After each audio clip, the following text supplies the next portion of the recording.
ঐতিহাসিক শহরে নবীর স্মৃতি বিজড়িত একটি পুরনো ঈদগাহ মাঠ পরিণত হয়েছে একটি দর্শনীয় প্রাচীন স্থাপনায়।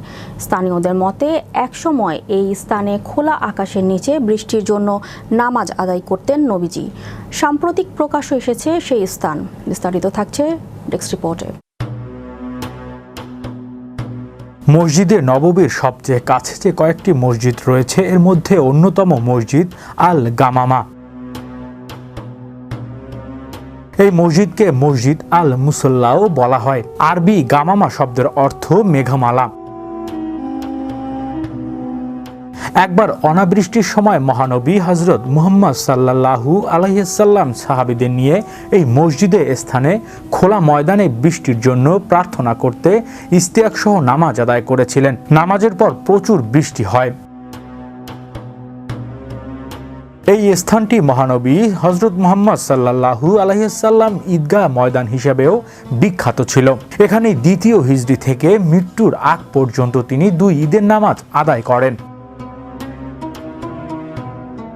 অনেকদিন পর মহানবী সাল্লাল্লাহু আলাইহি সাল্লাম এর এই পবিত্র স্মৃতি ধরে রাখতে এই স্থানে একটি মসজিদ নির্মাণ করা হয়েছে। মসজিদটি আরও একটি কারণে বিখ্যাত, তা হলো তৎকালীন আবিসিনিয়ার বাদশাহ নাজিশির মৃত্যুর পর মহানবী সাল্লাল্লাহু আলাইহি সাল্লাম এই স্থানে তার গায়েবানা জানাজার আয়োজন করেন।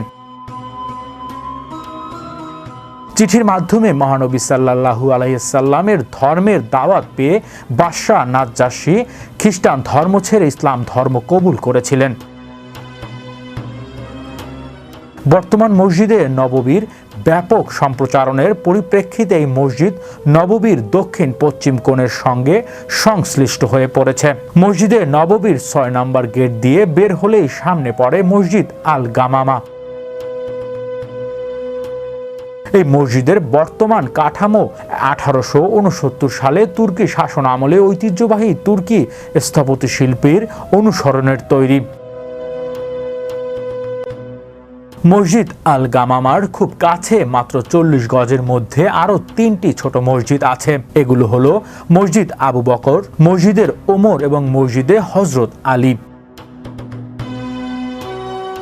ইসলামের প্রথম যুগের এসব মসজিদ এখনো নবী করিম সাল্লাল্লাহু আলাইহি সাল্লামের স্মৃতি ধারণ করে আছে। মসজিদে নববীর আয়তনের বিশালতা এবং ধর্মীয় ভাবগাম্ভীর্যের কারণে এর বাইরে এসব মসজিদে এখন তেমন কাউকে নামাজ আদায় করতে দেখা যায় না।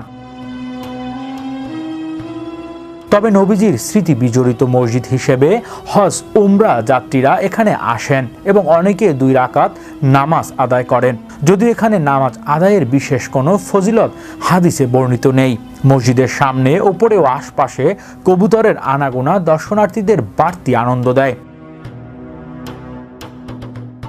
সর্বশেষ সৌদি সরকার উসমানিয়া ইমারত বহাল রেখে মসজিদ আল গামামার সংস্কার কাজ করে। তাতে ব্যয় হয় 2 মিলিয়ন সৌদি রিয়াল। বর্তমানে মসজিদটি মদিনা আওকাফ মন্ত্রণালয়ের তত্ত্বাবধানে পরিচালিত হয়।